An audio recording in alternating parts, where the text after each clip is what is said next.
안녕하세요. 분석왕 김프로TV의 김프로입니다. 오늘은 현재 발매 중인 승무패 45회차 상편 제1리그 및 K리그 9경기 분석으로 준비해 보았습니다. 영상 보시기 직전에 좋아요, 구독 한 번씩 눌러주시길 바랍니다.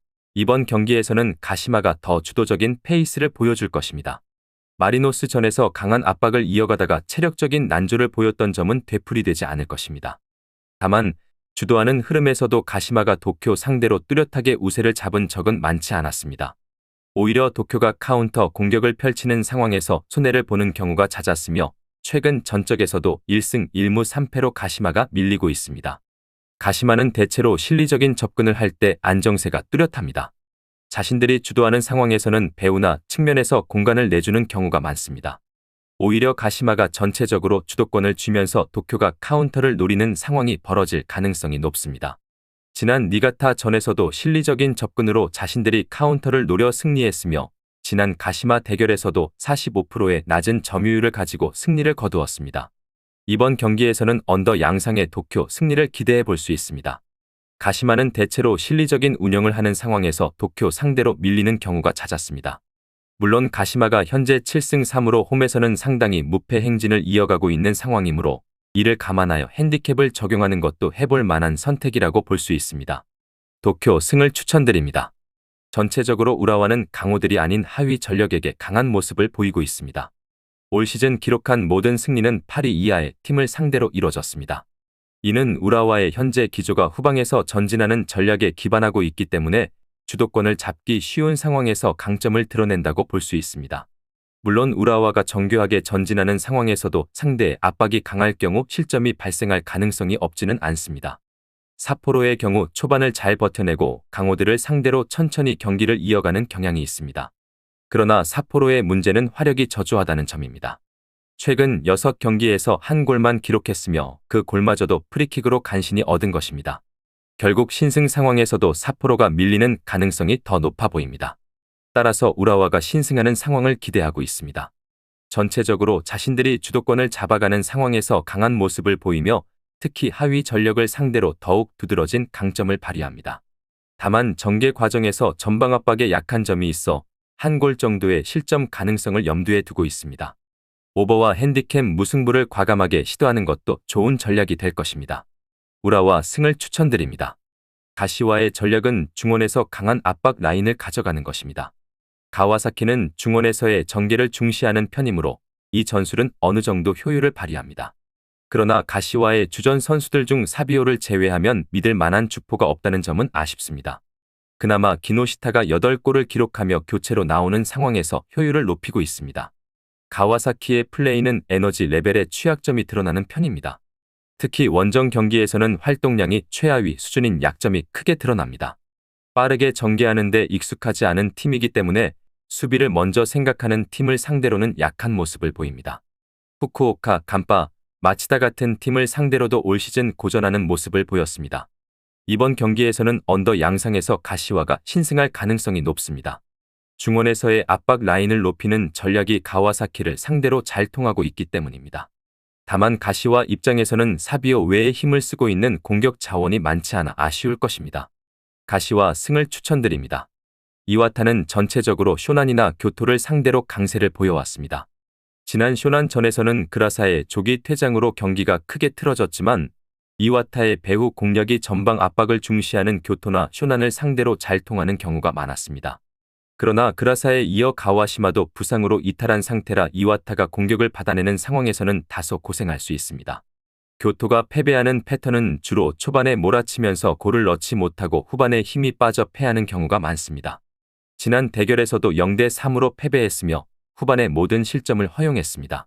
교토는 압박에 많은 에너지를 소모해 정작 문전에서 섬세함이 부족한 것이 팀의 아킬레스건입니다. 원정에서의 득점력은 경기당 0.8골에 불과합니다. 이와타가 2대1 정도의 스코어로 이길 가능성이 높다고 봅니다. 이와타는 기동성과 배후 공간을 노리는 폭발력을 가지고 있어 쇼난이나 교토처럼 전방에서 압박을 강하게 가하는 팀에게 강한 면모를 보여줍니다. 물론 수비진의 누수가 있지만 교토는 결정력에서 자주 문제를 드러내는 편입니다. 이와타 승을 추천드립니다. 니가타를 상대로는 전체적으로 상성이 좋습니다. 세레소는 단단한 코어와 역습 성향을 보여줄 때 강력한 팀이라 니가타의 높은 점유율을 저격할 수 있는 조건을 갖추고 있습니다. 다만 세레소는 16골을 넣고 있는 세아라 외에 명확한 득점원이 없다는 점이 단점입니다. 득점 2위 선수들의 골이 2골에 불과하며 득점의 꾸준함은 있지만 최다 득점 순위에서는 10위로 중위권 수준에 머물러 있습니다. 니가타는 지난 시즌과 달리 수비력이 약화되었습니다. 지난 시즌에도 점유율이 높았지만 안정성이 좋았던 반면 올 시즌에는 내주는 기회가 많아졌습니다. 니가타는 역습 성향의 팀에게 약한 면모를 보이며 특히 측면 크로스나 세트피스 등 박스를 직접 타격하는 패턴의 공격에 취약한 모습을 자주 보여주고 있습니다. 세레소가 승리할 가능성이 큽니다. 역습과 단단한 코어가 장점인 세레소가 상성에서 앞서기 때문입니다. 다만 언더 양상이 될 가능성이 높은 이유는 세레소의 주포 이외의 보조 득점원이 부족하기 때문입니다. 따라서 2골 차이 이상의 스코어를 만들어내기는 어려울 수 있습니다. 세레소 승을 추천드립니다. 고베는 최근 무토와 오사코를 필두로 한 공격진들의 컨디션이 나쁘지 않습니다. 하지만 고베는 나고야처럼 라인을 내리고 수비하는 팀들에게는 약한 모습을 보여왔습니다. 최근 마치다와의 경기나 지난 삿포로와의 경기에서도 상대의 끈적한 수비에 무승부를 기록하는 것에 만족해야 했습니다. 그래도 최근 나고야를 상대로는 3연승을 기록하며 좋은 페이스를 보이고 있지만 2골 차이의 승리를 기록한 것은 한 번뿐이었습니다. 나고야의 문제는 올 시즌 상위권 팀들을 만나면 무력하게 패했다는 점입니다. 특히 주커가 없는 상황에서 공격력이 제대로 발휘되지 않았습니다.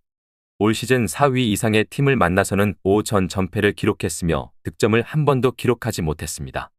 강호들의 공세를 90분 내내 막아내는 것은 아무리 수비가 강한 나고야에게도 어려운 일입니다.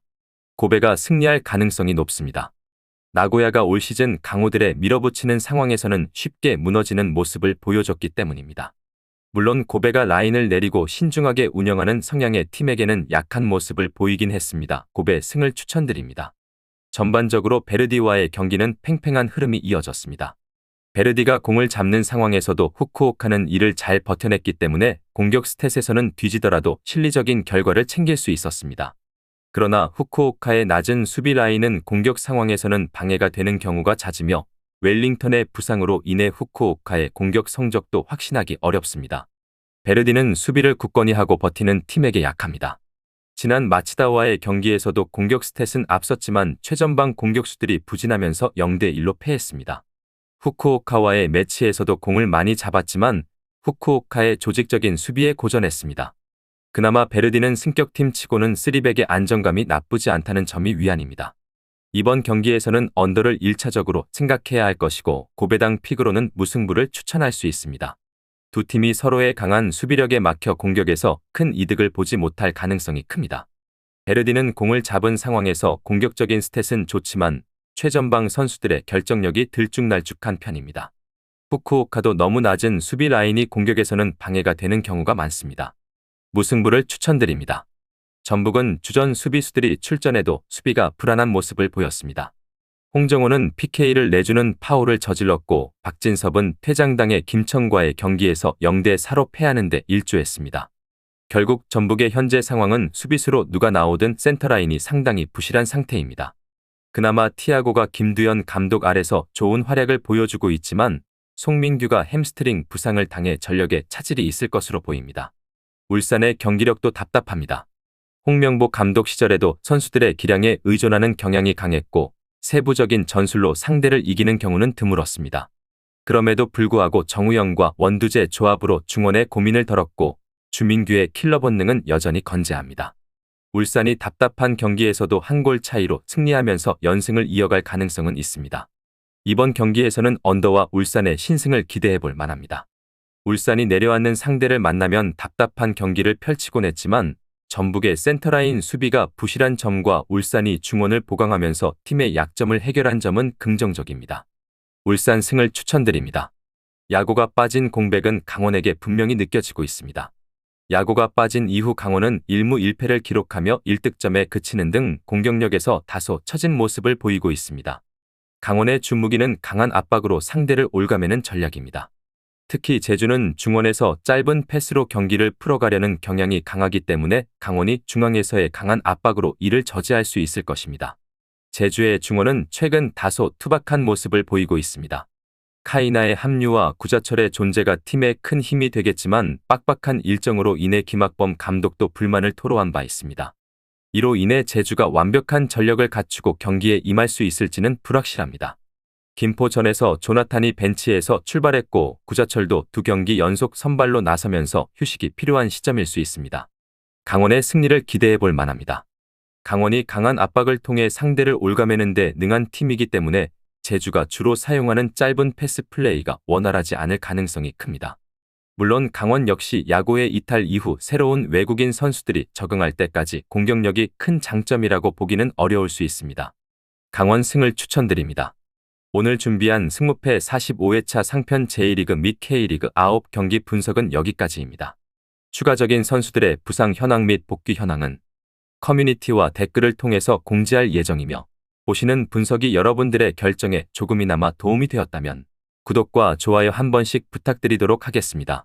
또한 추가적인 경기 정보와 예상 라인업을 토대로 한 분석이 필요하신 분들께서는 꼭 하단의 고정 댓글을 클릭하셔서 분석 자료 공유방에 오셔서 필요한 정보와 조합을 받아가셨으면 좋겠다는 말씀 전하면서 오늘의 분석은 여기서 마쳐보도록 하겠습니다. 시청해주셔서 감사합니다.